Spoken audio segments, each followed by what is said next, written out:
ত্রিপুরা বিজেপির প্রদেশ সভাপতির দায়িত্ব গ্রহণের পর প্রথম উত্তর জেলা সফরে আসেন অভিষেক দেবরায়। কুর্তি কদমতলা মণ্ডলের উদ্যোগে রানীবাড়ি বাজারে ভারতীয় জনতা পার্টির পক্ষ থেকে একটি জনসভার আয়োজন করা হয়। সভায় উপস্থিত ছিলেন ত্রিপুরা বিজেপির প্রদেশ সভাপতি অভিষেক দেবরায়, উত্তর জেলা সভাপতি কাজল দাস সহ দলের একাধিক নেতা কর্মী। সভা শেষে অভিষেক দেবরায় চা শ্রমিকদের সঙ্গে সরাসরি কথা বলেন এবং তাদের বিভিন্ন সমস্যার কথা শোনেন। বক্তব্য রাখতে গিয়ে তিনি দাবি করেন, আগে চা শ্রমিকদের দৈনিক মজুরি ছিল মাত্র 105 টাকা। বিজেপি সরকার ক্ষমতায় আসার পর সেই মজুরি বৃদ্ধি করা হয়েছে। এছাড়াও তিনি বলেন, অতীতে বহু চা শ্রমিকের নিজস্ব জমি বা বসবাসের স্থায়ী ব্যবস্থা ছিল না। বর্তমান সরকার আসার পর তাদের জমি প্রদানের সিদ্ধান্ত নিয়েছে, যাতে তারা নিজস্ব ঘর নির্মাণ করে স্থায়ীভাবে বসবাস করতে পারেন। পাশাপাশি প্রতিটি পরিবারের জন্য রেশন কার্ডের ব্যবস্থা করার উদ্যোগ নেবে, যাতে তারা সরকারি খাদ্য সামগ্রী ও অন্যান্য কল্যাণমূলক প্রকল্পের সুবিধা সহজেই পান।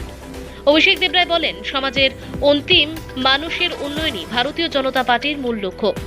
চা শ্রমিকদের আন্তরিকতা ও ভালোবাসায় তিনি অভিভূত হয়েছেন বলেও জানান। তাদের সম্মান ও সহযোগিতা তাকে ভবিষ্যতে আরও বেশি কাজ করার অনুপ্রেরণা জুগিয়েছে বলে দাবি করেন। তিনি আশ্বাস দেন, আগামীতেও তিনি আবার এই এলাকায় এসে চা শ্রমিকদের সঙ্গে দেখা করবেন, তাদের খোঁজখবর নেবেন এবং উন্নয়নের ধারাকে আরও এগিয়ে নিয়ে যাওয়ার চেষ্টা করবেন। ব্যুরো রিপোর্ট, আজকাল নিউজ। চা শ্রমিকদের অবস্থা কিছুটা আপনারা জানেন। আমাদের আগে তাদের মজুরি ছিল 105 টাকা, আমাদের সরকার আসার পর সেটা 200 টাকা করা হয়েছে।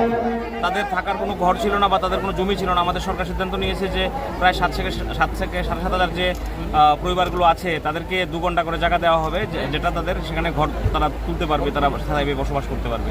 প্রত্যেকটা পরিবারকে নাফসা কার্ড প্রদান করা, যাতে করে তারা তো সরকারি রেশন পাবে, প্লাস মালিকরাও তো রেশন দিচ্ছে। তো এই ধরনের সরকার উদ্যোগ নিচ্ছে, প্লাস আরও কীভাবে তাদের স্ট্রেনথেন করা যায়। তারা তো সমাজের অন্তিম ব্যক্তি, আমাদের পার্টির একটাই কাজ অন্তিম ব্যক্তিকে সমাজের মধ্যে প্রতিষ্ঠিত করা। তো তাদের কাছে এলাম, তাদের কাছে সম্বর্ধনা পেলাম। আমি খুব আপ্লুত, এত সুন্দরভাবে তারা আমাকে গ্রহণ করেছে এবং উৎসাহিত করেছে। তো আমি আরও কাজ করার শক্তি পেলাম তাদেরকে দেখে, তাদের চেহারাগুলোকে দেখে।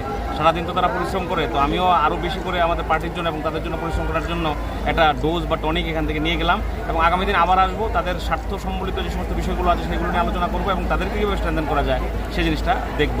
এখানে আমাদের জেলা সভাপতি, আমাদের মণ্ডল সভাপতি, আমাদের এমএলএ 3 জন এবং আমাদের সাধারণ সম্পাদক থেকে শুরু করে সমস্ত পার্টির সমস্ত চেয়ারম্যান, দিলীপ দা, সবাই, টিএসএলের কনভেনার সবাই ছিল। খুব ভালো লেগেছে, খুব সুন্দর উষ্ণ তারা আমাকে আপ্যায়ন করেছে বা অভ্যর্থনা দিয়েছে, যেটা করে আমি যথেষ্ট এনার্জি এখান থেকে নিয়ে গেলাম।